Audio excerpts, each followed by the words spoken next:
आज से कई साल पहले एक स्कूल हुआ करता था। उस स्कूल के अंदर एक बड़ा सा ग्राउंड था और उस ग्राउंड के सामने एक आम का दरख्त था और आम के दरख्त के लेफ्ट से एक गली जाती थी स्कूल के अंदर ही, और उस गली के अंदर से एक क्लासरूम आती थी। उस क्लासरूम के अंदर 2 स्टूडेंट्स थे। एक का नाम था लैला और दूसरे का नाम था रोमियो।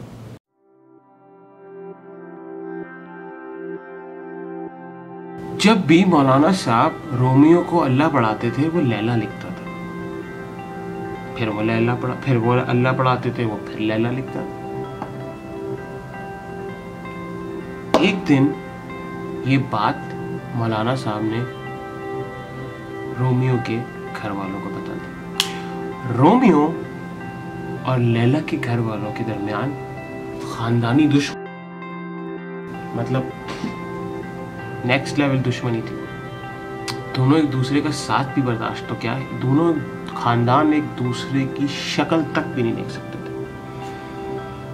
जब ये बात रोमियो के घर वालों ने सुनी तो उन्होंने रोमियो को पढ़ने के लिए लंदन भेज दिया।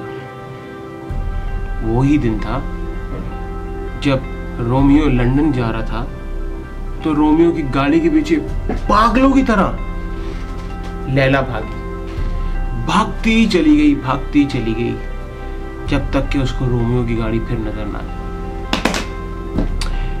कई साल गुजर गए और एक दिन रोमियो लंदन से पढ़कर फिर वापस आया, और इस बार जब रोमियो पढ़कर वापस आया तो उसके सर पर कैप थी, मुंह में सिगार थी, जबान पर अंग्रेजी और चाल में भी डिफरेंस था। अब रोमियो वाटर नहीं विस्की पीता था, और हमारा रोमियो तो फिर अब फुल बॉय हो गया था। एक तरफ हमारी लैला थी जो आज भी अपने कमरे में रोमियो लिखती रहती थी। लोग उसको उसके नाम से कम और रोमियो के नाम से ज्यादा जानते थे। हत्ता तो ये कि एक पंजाबी सूफी शायर ने जब लैला को देखा तो कहा, रोमियो करती वे तू आपे रोमियो ही, रोमियो तेनू सब आखे तेनू हीर ना आखा खुद है। उसके बाद फिर क्या था, फिर हमारी हीर जाके हमारे देवदास से मिली, और जब हीर देवदास से मिली तो देवदास ने उसको बताया कि अब उसको हीर में कोई खास दिलचस्पी नहीं पसंद, क्योंकि अब वो बड़ा हो गया, पोटेंशियल आ गया उसके अंदर। इस आस में कि देवदास अभी भी पारो से उतनी ही मोहब्बत करता है, पारो ने एक बार फिर अपना मुकदमा देवदास के आगे पेश किया। लेकिन इस बार रांझा फैसला कर चुका था कि नहीं, पारो तो नहीं। रांझा ने जबरदस्ती पारो से अपने आप को दूर कर लिया, और हीर की शादी हीर की मां ने एक बड़े खानदान में करा दी। कुछ अरसा कबल रांझा को इस बात का एहसास हुआ कि वो हीर के बगैर तो जिंदा ही नहीं रह सकता। उसकी जिंदगी की मोहब्बत तो हीर ही थी, हीर। और इस आस में वो अपने घर से निकल पड़ा। कुछ लोगों ने उसको देखा और कहा, है देख वो पागल जा रहा है, वो देख वो मजनू जा रहा है, वो देख। कुछ लोगों ने उसको कंकर से मारा, पत्थरों से मारा, लकड़ियों से मारा, लेकिन उसके दिल में सिर्फ एक आस थी कि किसी तरह उस रास्ते का पसर हो जाए जिस रास्ते से सोनी गुजरा करती थी। वो कहा यह जाता है कि एक सड़क थी जिस पे एक कुत्ता गुजरा करता था, और वो कुत्ता वही था जो सोनी के घर के आगे से गुजर कर आता था।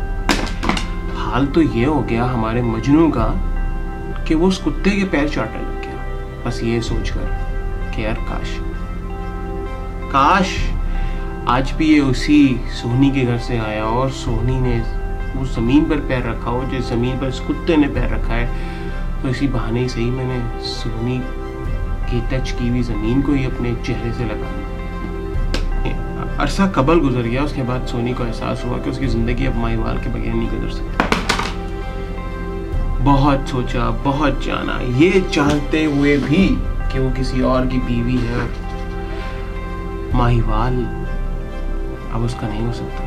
वो शेर है ना कि तू किसी और की जागीर है जाने गजल, लोग तूफान उठा देंगे मेरे साथ ना चल। ये उसी लिए तो कहा गया। फिर भी मोहब्बत, इश्क इंसान से क्या क्या करवा देता है। जूलियट ने फिर एक घड़ा बनाया, और वो घड़ा उसने क्यों बनाया? क्योंकि उसको ये खत मिला था कि माहीवाल का बसर कहीं पहाड़ी के आसपास होता है और वहां पे एक दरिया गुजरता है और वहां से उसको जाना है, और उसके दरमियान एक रास्ता है और उस रास्ते में जाने का तरीका एक कश्ती है, और कश्ती में अगर वो जाएगी तो वो पकड़ी जाएगी। तो उसने एक घड़ा बनाया। हर रात, हर रोज वो इस आस में कि आज रात वो माहीवाल के पास जाएगी। शीरीन घड़े में बैठती थी और घड़े से रास्ता क्रॉस करती थी। शीरीन घड़े में बैठती थी और घड़े से रास्ता क्रॉस करती थी, और रास्ता क्रॉस कर कर वो पानी के उस पार तो पहुंच जाती थी। लेकिन मसला ये था कि बीच में एक पहाड़ आता था, और वो पहाड़ की वजह से शीरीन फरहाद को नहीं मिल पाती थी। एक रात को शीरीन को किसी ने पानी से गुजरते देख लिया, घड़ा कमजोर कर दिया, शीरीन पानी में डूबकर मर गई। फरहाद को एक दिन इस बात की खबर मिली कि शीरीन एक दिन उससे मिलने आ रही थी और पहाड़ की वजह से वो उससे मिल ना सकी। उसको उस पहाड़ पे इतना गुस्सा आया कि उसने उस पहाड़ को अपने हाथों से काट डाला और काट काट कर एक रास्ता बनाया।